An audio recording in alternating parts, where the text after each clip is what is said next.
जय हिंद दोस्तों। आज की क्लास कोई मॉडल पेपर से रिलेटेड नहीं है।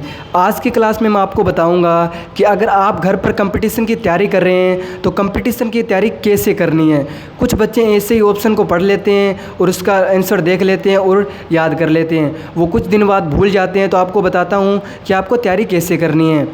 अगर आप वीडियो को पहली बार देख रहे हैं, अगर हमारी थिंक आपको पसंद आए तो वीडियो को लाइक ज़रूर करना।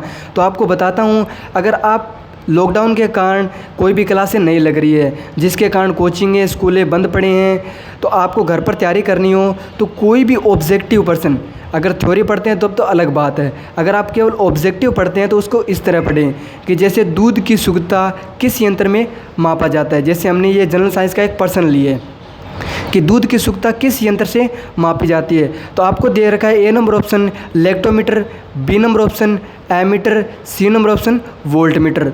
इनमें से कोई नहीं, डी नंबर ऑप्शन है। तो आपको इन चारों के ऑप्शन के बारे में पता होना चाहिए अच्छे से कि भाई लेक्टोमीटर होता है वो किस काम आता है, वोल्टमीटर होता है वो किस काम आता है, एमीटर होता है वो किस काम आता है। अगर आपको जानना है जैसे दूध की शुद्धता है तो सभी को पता है, वैसे तो लेक्टोमीटर होता है। अगर कोई अनजान है जिसे नहीं पता है तो उसको पता होना चाहिए कि अन्य दो ऑप्शन हैं वो कैसे हैं।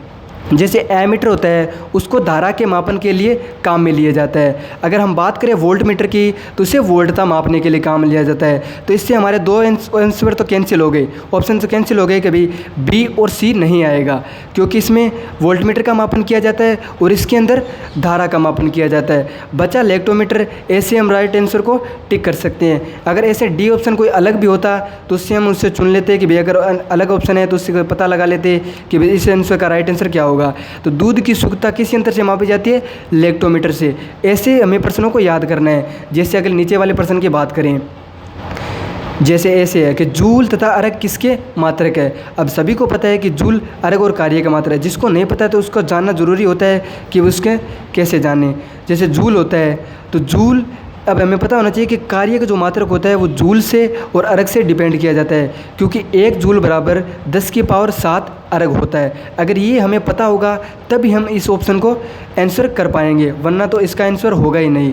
तो अगर आप कोई भी ऑब्जेक्टिव पर्सन पढ़ रहे हैं, किसी की भी क्लास ले रहे हैं, हम ऑब्जेक्टिव पर्सन कराते हैं तो उसके अंदर ऑप्शन बताते हैं और उसका राइट आंसर बता देते हैं, क्योंकि हम उसका टाइम वेस्ट नहीं करना चाहते। अगर आप उस PDF प्रोवाइड करते हैं तो PDF को आप गूगल पर सर्च करें कि भाई जैसे निम्न में से किसका मात्रक नहीं है, तो आप इन सभी चारों ऑप्शनों को सर्च करें कि भाई ये क्यों आया, ये क्यों नहीं आया, ये ही क्यों आया, इसका रीज़न क्या है।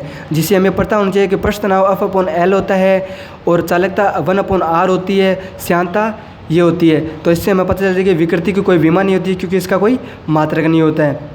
ये डेल्टा L/L होती है, लंबाई से लंबाई कैंसिल हो जाती है, जिससे इसका मात्रक नहीं बन पाता है। तो आपको कोई भी ऑब्जेक्टिव पर्सन पढ़े तो उसके अंदर चारों ऑप्शन पता होने चाहिए, तभी आप कर पाते हैं। अगर आपको मान लो जैसे 3 ऑप्शन पता है तो तीनों को जांचो, अगर इसमें से नहीं मिल रहा है तो तीनों को कैंसिल कर दो, अगले का राइट आंसर लगा दो।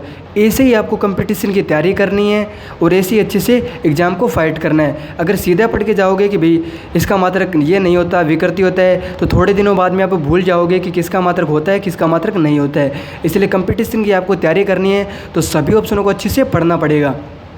और जैसे अगर आपको पता चले कि भाई आपको कौन सा टॉपिक पढ़ना है, तो ऐसे ही आपको याद रखो, जैसे ये 4 ऑप्शन दिए गए तो आपको धारा से रिलेटेड टॉपिक पढ़ लो, वोल्टमीटर से रिलेटेड टॉपिक पढ़ लो, और लेक्टोमीटर क्या चीज़ होती है, कैसे बनता है, कैसे आता है ये, तो इसके बारे में जानो, तब ये ऑप्शन आपका क्लियर होगा। जैसे मैं इस बुक की तैयारी करता हूँ तो कैसे तैयारी करता हूँ, जैसे ये मैंने ले लिए, उसके बाद ऐसे देखो, ये पूरे बुक को अच्छे से छान दो कि भाई ये क्यों आया, इसका रीज़न क्या है, ऐसे पूरे ऐसे अच्छे से एक पर्सन को देखो, लिखो। जैसे मुझे ये इसमें डाउट था तो मैंने यहाँ लिख लिया कि डाउट है ये मैंने छोड़ दिया है। ऐसे पूरे पर्सन को छान दो, ऐसे कुछ मत छोड़ो इनमें, ठीक है। अगर हमारी वीडियो आपको पसंद आई तो वीडियो को लाइक ज़रूर करें। अगर चैनल पर नए हैं तो चैनल को सब्सक्राइब कर ले। तब तक के लिए टेक केयर एंड बाय। जय हिंद, जय भारत।